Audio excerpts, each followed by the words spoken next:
Okay, जी, अब हुई है। जी, जी, अब हुई है। स्टार्ट कीजिए। Okay ma'am. Assalamu alaikum everyone. This is Mariam Fatma, roll number D44. The topic of our group today is definition and terminologies. So let's start with the very first definition of biopharmaceutics.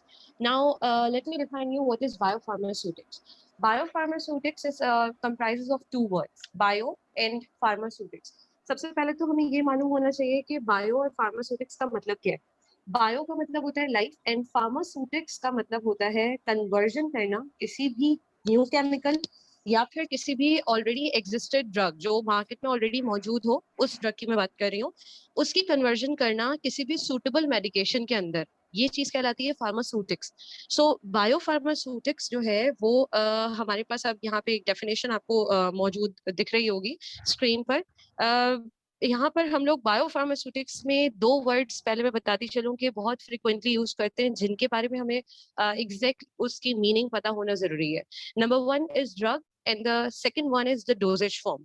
So let me define you what is drug. Drug जो है वो use की जाती है किसी भी disease के cure, mitigation और आई कैन से रिलीफ, प्रिवेंशन या फिर इसकी डायग्नोसिस के लिए।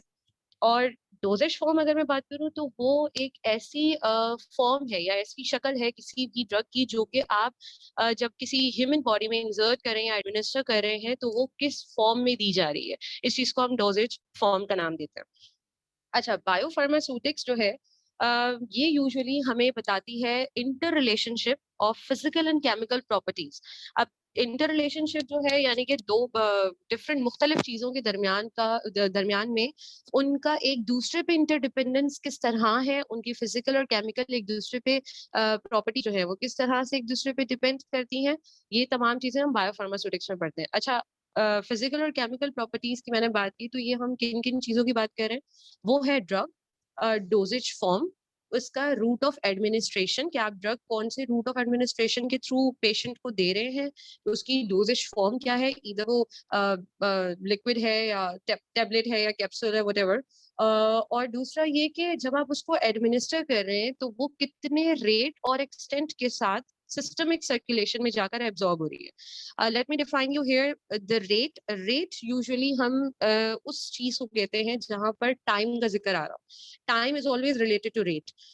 ये चीज हमने फिजिक्स में भी पढ़ी है। सो रेट जो है वो यूजुअली हम देख रहे होते हैं कि विद टाइम बॉडी के अंदर हमारी जो ड्रग है वो कितनी देर में मेटाबोलाइज होकर अपना इफेक्ट प्रोड्यूस कर रही है, एक्सटेंट यानी कि कितनी टाइम में वो हल हो रही है और हमारे सिस्टमिक सर्कुलेशन में जाकर एब्जॉर्प्शन शो कर रही है। This is what we call biopharmaceutics. Biopharmaceutics के अंदर हम लोग इंटर रिलेशनशिप पढ़ते हैं फिजिकल केमिकल प्रॉपर्टीज का, ड्रग से रिलेटेड, उसकी डोजेज फॉर्म, उसकी रूट ऑफ एडमिनिस्ट्रेशन, उसका रेट एंड एक्सटेंट। ठीक है। Okay, so my next topic, or I can say my next definition, is generic equivalence, which is also very easy. Generic equivalence जो है वो usually हम generic drug की यहाँ पे बात कर रहे होते हैं।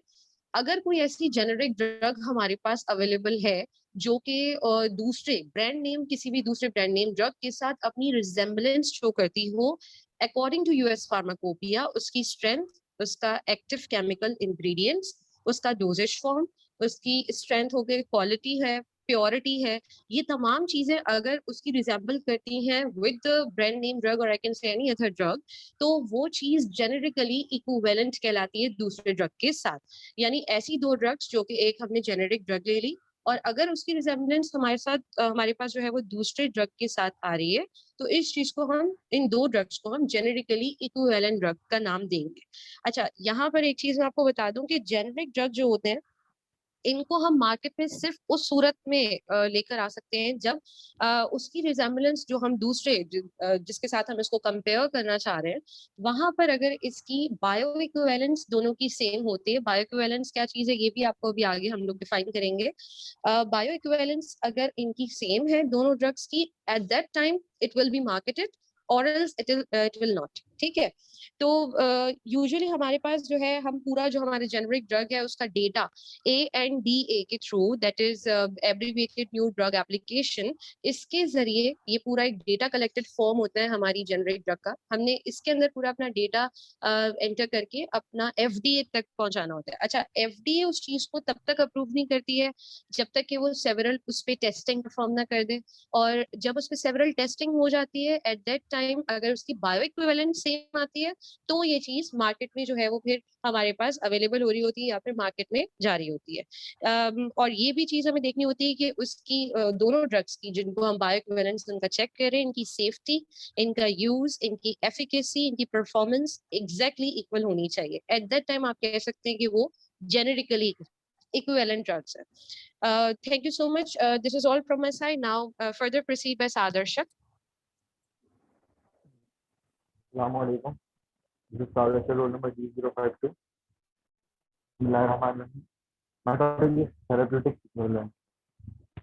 थेरेप्यूटिक इक्विवेलेंस क्या होती है? अगर हम बात करें food drug administration, US food and drug administration, हम FDA भी कहते हैं, तो ऐसी कोई भी दो मेडिसिन जिनका क्लिनिकल इफेक्ट और सेफ्टी प्रोफाइल सेम हो, तो ऐसी हम दो मेडिसिन को अगर कंपेयर करें तो उन्हें हम थेरेप्यूटिक इक्विवेलेंस कहते हैं। अगर इसको थोड़ा डिटेल में बात कर ली जाए इसकी, तो कोई भी दो मेडिसिन, जैसे कि अगर हम बात कर लें, अगर फॉर एग्जांपल नॉर्मल एग्जांपल है ओरल डायज़ेपाम, एक मशहूर प्रोडक्ट है, वेलियम के बारे में बात कर लें, इसी तरह उसके अलग अलग 7 डिफरेंट ब्रांड नेम के साथ वो मार्केट में अवेलेबल है।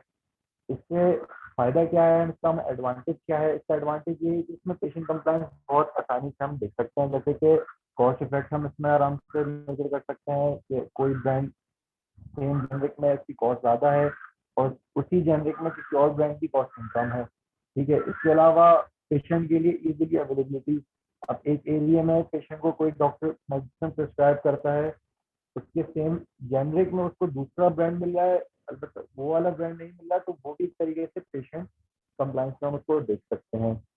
क्या अब इसमें क्या क्या चीज़ें हमारे पास सेम होनी चाहिए? क्राइटेरिया क्या होना चाहिए? इसका थोड़ा सा क्राइटेरिया ये है कि हमारे पास का क्लिनिकल इफेक्ट सेम हो, इसका एक्सपीरियंस डिफरेंट हो सकते हैं, मसला नहीं है, लेकिन एक्टिव फार्मास्यूटिकल इंग्रेडिएंट्स API भी कहते हैं, वो हमारे पास सेम होना चाहिए, डोजेज फॉर्म सेम होनी चाहिए, जेनेटिक सेम होना चाहिए, और जो भी उसकी पोटेंसी है या MG है वो सेम होनी चाहिए हमारे पास, और रूट ऑफ एडमिनिस्ट्रेशन हमारे पास इसकी सेम होनी चाहिए, ताकि वो सेम क्लिनिकल इफेक्ट और क्या कहते हैं क्लिनिकल थेरेपी प्रोवाइड करते। इसकी बहुत सी मिसाल अगर आसान इसमें देखें तो ओमेप्राजोल है, बहुत सारे ब्रांड हमारे पास तो कंपनी उसको मैन्युफैक्चर करती हैं। इन चीज़ों के लिए हमारे पास सिर्फ जेनरिक सेम होना ज़रूरी है, प्रोडक्शन हाउस या मैन्युफैक्चर हमारे पास डिफरेंस हो सकते हैं। My next definition is bio availability. तो बायो अवेलेबिलिटी क्या है? बायो अवेलेबिलिटी वो अमाउंट ऑफ ड्रग है जो एडमिनिस्ट्रेट की गई है साइड ऑफ बॉडी, उसको कोई भी रूट से, हम IV रूट से बात कर लें या उसको हम ओरल रूट से बात कर लें, तो क्या अमाउंट ऑफ परसेंटेज हमारे पास साइट ऑफ एक्शन पर जा रहा है, वो भी अनचेंज अमाउंट। जैसे कि हम एक ग्राफ में देख सकते हैं, एक ब्लू लाइन हमें शो हो रही है, ब्लू ग्राफ हमें शो हो रहा है किस चीज़ का, जो हमने ड्रग एडमिनिस्टर करिए ओरल रूट से, तो वो अमाउंट हमारे पास कम उसमें है, क्योंकि कोई भी ड्रग जो ओरल रूट से दी जाती है वो पहले स्टमक में जाके डिजोल्व होती है, देन उसके बाद फिर वो ब्लड में शामिल होने के बाद फिर हमारे पास साइट ऑफ एक्शन पर जाके असर करती है या उस तक पहुंचती है, तो उसका कुछ अमाउंट हमारे पास कम हो जाता है। इसी तरह इमरजेंसी केसेस में हम IV रूट देते हैं, तो IV अगर हम आप देखें तो वहाँ पर ज़्यादा अमाउंट, जो कि एक ओरल रूट से कुछ ज़्यादा अमाउंट है, वो हमारे पास साइट ऑफ एक्शन पर जाके उसने एक्शन परफॉर्म किया है। Thank you so much from my side. Further continue by Amna Iman sir. Assalamualaikum. I am Imani Jaj, roll number D015. Today I am going to discuss about bioequivalence. Bioequivalence is basically the two preparations हैं same drugs की. Two preparations of the same drug means के same dosage form है but different manufacturers हैं, ठीक है? अगर हम इसको further discuss करें, इसको अगर हम further discuss करें तो it means के two drugs हैं having same active ingredient, blood stream में जा रही हैं, सेम अमाउंट में, सेम एक्सटेंट में, सेम क्वालिटी में और सेम थेरेप्यूटिक इफेक्ट दे रही हैं। इट मीन्स कि ये जो ड्रग हमने खाई हैं दोनों, इनका बायो इक्विवेलेंस सेम है। अगर हम बात करें फर्दर, तो हमारे पास इसमें दो टर्म्स आती हैं, pharmaceutical equivalents and pharmaceutical alternatives. Pharmaceutical equivalents हमारे पास वो होते हैं जिनकी एक्टिव फार्मास्यूटिकल इंग्रेडिएंट सेम होता है, सेम डोज होती है, सेम डोजेस फॉर्म होती है और हमारे पास यूएसपी से मिलके बनी होती है, बट उनकी शेप और उनका एक्सिपिएंट डिफरेंट होता है। और अगर हम फार्मास्यूटिकल अल्टरनेटिव्स की बात करें तो उसमें हमारे पास ओनली सेम हमारे पास क्या होता है, थेरेप्यूटिक मोइटी होती है, लेकिन हमारे पास सॉल्ट डिफरेंट होते हैं, कॉम्प्लेक्सिटी डिफरेंट होते हैं, डिफरेंट डोजेज फॉर्म होती है और डिफरेंट स्ट्रेंथ होती है। और अगर हम इनके एग्जांपल्स लें तो हमारे पास एग्जांपल्स में सिंपली आइबुप्रोफेन आता है, जिसमें हमारे पास जो डिफरेंट, इसका केमिकल नेम तो सेम है, that is generic name same है, लेकिन हमारे पास इसका ब्रांड नेम डिफरेंट है। और ब्रांड नेम डिफरेंट है तो बॉडी में जाएगी, सेम रेट सेम एक्सटेंट के साथ इफेक्ट करेगी, तो ये हमारे पास कहलाएगा bio equivalence.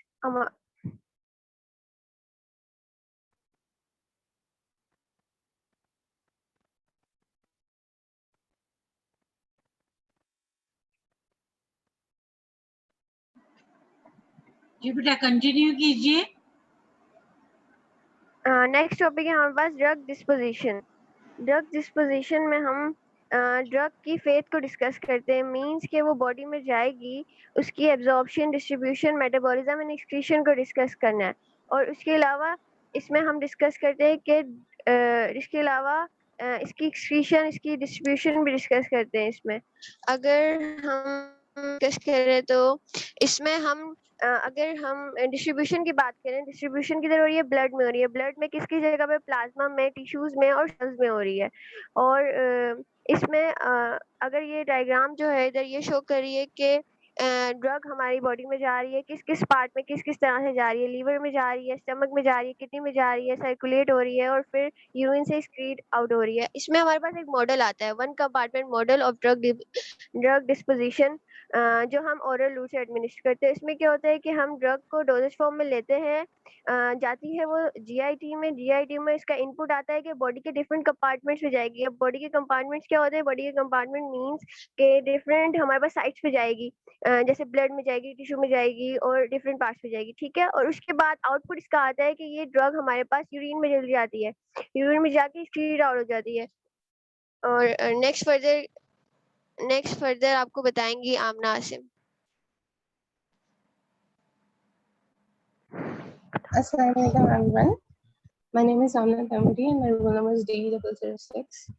Today I will be talking about pharmacokinetics.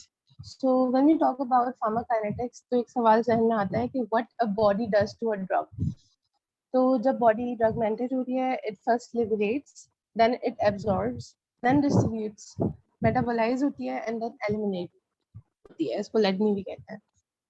Pharmacokinetics is a quantitative study. इसका मतलब ये कि इसमें कलेक्शन होती है और एनालाइज हो रहा है हमारा research. If you want to measure pharmacokinetics, it can be measured through plasma profile. किस तरह कि हम ग्राफ प्लॉट कर देते हैं plasma concentration and time. If you want to treat a patient, individual patient, तो एक और टर्म में ये चेंज हो जाती है जिसे clinical pharmacokinetics कहा जाता है. Now I'm proceeding to route followed by the drug, which is absorption. Absorption is a transfer of the drug from the administration to the bloodstream. आप कोई ड्रग ले रहे हो, एडमिनिस्टर की आपने किसी भी रूट के थ्रू, अब वो ड्रग जो है ट्रांसफर होती है ब्लड आपकी स्ट्रीम के अंदर, देन ऑर्गन्स, उसको हम कहेंगे एब्जॉर्प्शन. एब्जॉर्प्शन मोस्टली ड्रग्स की वैसे तो 4 टाइप्स की होती है, passive diffusion, facilitated diffusion, active transport and endocytosis. But mostly drugs जो हैं वो एब्जॉर्प्शन कर रही होती है थ्रू पैसिव ट्रांसपोर्ट. और उसके पीछे एक रीजन भी है, इसलिए बिकॉज पैसिव ट्रांसपोर्ट में एनर्जी इज नॉट रिक्वायर्ड. तो मोस्टली ड्रग्स जो है एब्जॉर्ब कर रही होते हैं through passive transport. IV administration की बात करें तो आईवी एडमिनिस्ट्रेशन में जो है, अगर आईवी के थ्रू वो ड्रग ले रहे हैं उसकी एब्जॉर्प्शन नहीं हो रही होती because it's avoiding first pass effect. Drugs, कौन सी ड्रग्स ऐसी हैं जो इजीली परमिएट नहीं हो पाती थ्रू द मेम्ब्रेन, वो ड्रग्स जिनकी पोलैरिटी ज़्यादा हो, वो ड्रग्स जो कि अनआयनाइज्ड हो, और वो ड्रग्स जिनकी लिपिड सॉल्युबिलिटी कम हो। लिपिड सॉल्युबिलिटी कम हो जिन ड्रग्स की जो पास नहीं कर पाती through the cell membrane, because cell membrane हमारी बायलिपिड लेयर होती है, तो ऑब्वियसली जिस ड्रग की लिपिड सॉल्युबिलिटी कम होगी, it won't be able to pass through the membrane. Now I am proceeding to distribution. Distribution होती क्या है? डिस्ट्रीब्यूशन जब एक ड्रग एब्जॉर्प्शन के थ्रू, आपके एब्जॉर्प्शन का प्रोसेस हो गया and it enters the systematic circulation, it must be distribute into interstitial and intracellular fluids.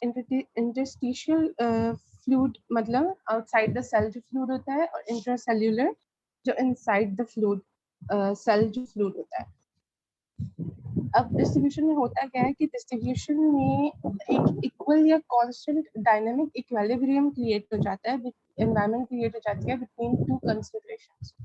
Drug की कंसंट्रेशन ब्लड प्लाज्मा में और ड्रग की कंसंट्रेशन साइट ऑफ एक्शन में, जहाँ पर जाकर उसको ड्रग को काम करना है अपना, उन दोनों के दरमियान एक डायनामिक इक्विलिब्रियम मतलब कांस्टेंट और एक इक्वल एनवायरनमेंट क्रिएट हो जाती है। कौन सी डिस्ट्रीब्यूशन की एक्सटेंट है जो कि एक ड्रग की जो कि उसको अफेक्ट करती है, डिपेंड करती है उस पर, तो लिपिड सॉल्युबिलिटी पे डिपेंड करती है, फिजियोलॉजिकल पीएच पे व्हिच इज 7.35 टू 7.45, एक बॉडी का पीएच बता रही हूँ।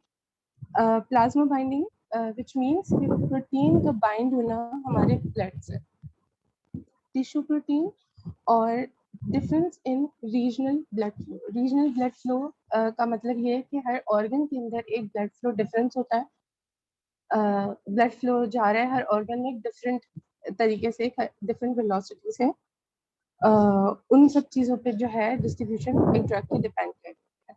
Thank you so much, that's all from my side and now I am handing it over to Mohammad Rizwan. Assalamu alaikum everyone. This is Maham Rizwan, roll number DE035. As you know, we all are discussing the major components of pharmacokinetics. So I will proceed the remaining components that are metabolism, liberation, excretion, and response. Firstly, what is metabolism? Metabolism हमारे पास वो process होता है जिसमें pharmaceutical substance या drug bio transformed हो रही होती है by the help of enzymes. For example, जैसे हमारे पास लिवर में फर्स्ट पास मेटाबॉलिज्म हो रहा होता है। बेसिकली इसमें क्या हो रहा होता है कि हम लोग जब ओरल इनटेक करते हैं ड्रग का, तो उसकी जो कंसंट्रेशन होती है ड्रग की वो रिड्यूस हो जाती है सिस्टमिक, क्योंकि अब हमारे पास फर्स्ट पास मेटाबॉलिज्म होगा तो उसमें बहुत सारी हमारी ड्रग की कंसंट्रेशन जो है वो रिड्यूस हो रही होती है, ब्रेक डाउन हो रहे होते हैं, उसके मेटाबोलाइट फॉर्म हो रहे होते हैं। इस वजह से हम ओरल रूट को जो है वो अवॉइड कर रहे होते हैं और हम आईवी को ज्यादा प्रेफर करते हैं। बहुत सारी हमारी ऐसी ड्रग्स होती हैं जैसे कि हाइड्रोफिलिक ड्रग हो गई, ये जो है लेस बायो ट्रांसफॉर्म्ड हो रही होती है और अनचेंज एक्सक्रीट हो रही होती है, जैसे कि स्ट्रेप्टोमाइसिन। क्यों? क्योंकि हमारी ड्रग की जो हमारी जो मेम्ब्रेन होती है वो लिपिड बायलेयर होती है, तो लिपिड सॉल्युबल ड्रग्स जो है वो इसमें ज्यादा अच्छे से जो है वो एब्जॉर्ब हो रही होती है और बायो ट्रांसफॉर्म हो रही होती है एज कम्पेयर टू हाइड्रोफिलिक। और बायो ट्रांसफॉर्मेशन नेसेसरी भी होती है क्योंकि ये हमारी बॉडी को प्रोटेक्ट कर रही होती है टॉक्सिक मेटाबोलाइट से। ये तो हमारे पास हो गया मेटाबॉलिज्म। अब हमारे पास आता है excretion. Excretion is a process, basically transport process होता है जिसमें प्रोटोटाइप ड्रग या फिर पेरेंट ड्रग या फिर उसके मेटाबोलाइट्स जो एक्सक्रीट हो रहे होते हैं हमारे एक्सक्रीशन ऑर्गन्स के थ्रू या सिक्रीशन ऑर्गन्स के थ्रू, जैसे कि किडनी हो गया, बाइलरी एक्सक्रीशंस हैं, स्वेट है, सलाइवा है, पल्मोनरी ऑर्गन्स हैं, रेस्पिरेटरी ऑर्गन्स जो होते हैं।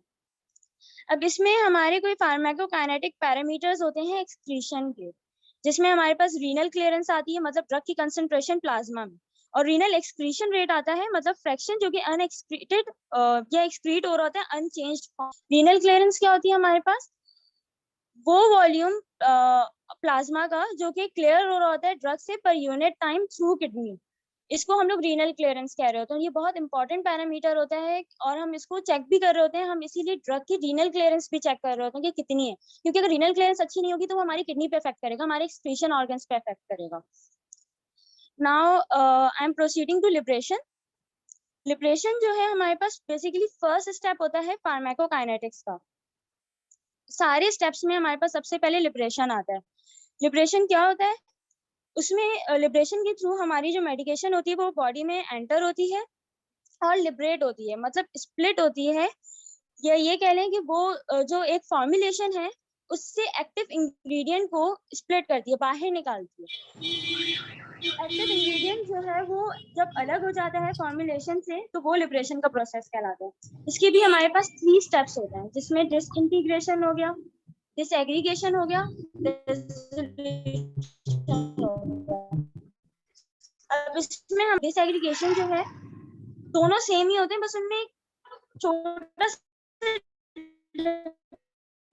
difference होता है। क्या होता है में जाता है। डिसएग्रीगेशन क्या होता है? ब्रेकिंग डाउन उन टाइनी फ्रेगमेंट्स का जो डिसइंटीग्रेट होने के बाद लम्प्स फॉर्म करती है, उसकी ब्रेकडाउन को डिसएग्रीगेशन कहते हैं। अब उसके बाद हमारे पास आता है डेसोल्यूशन। डेसोल्यूशन हमारे पास वो प्रोसेस होता है जिसके थ्रू जो है हमारा सॉल्यूट जो है वो डिसॉल्व हो रहा होता है after solvent. Now proceeding to pharmacokinetics basically concern कर होता है हमारी ड्रग की मूवमेंट से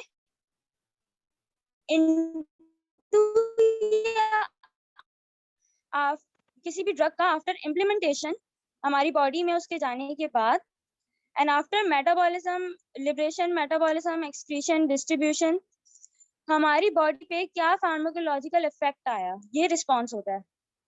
फॉर एग्जाम्पल हमने किसी बीपी का कोई पेशेंट है, हमने उसे बीपी की मेडिसिन दी, अब हमने उसको एडमिनिस्टर कर दिया, अब उसके बाद उसका जो इफेक्ट शो हुआ कि उसने बीपी को नॉर्मलाइज किया, ये उसका फार्माकोलॉजिकल इफेक्ट था, ये जो है हमारे पास रिस्पॉन्स करा रहा होता है। Thank you so much, this is all from my side.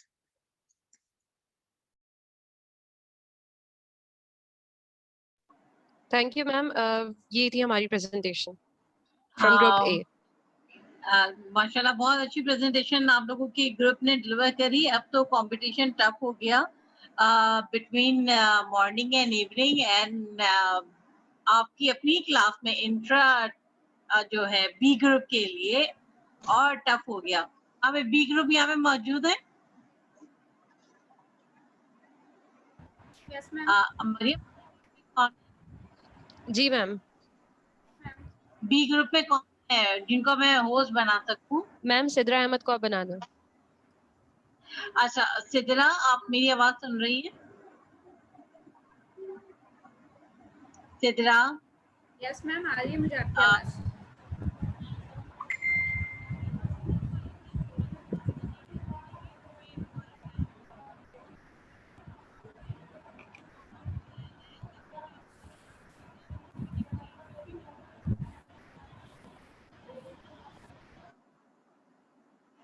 हम इसी आईडी के साथ, इसी पासवर्ड के साथ दोबारा से मैं लॉग इन कर रही हूँ। अल्लाह हाफिज।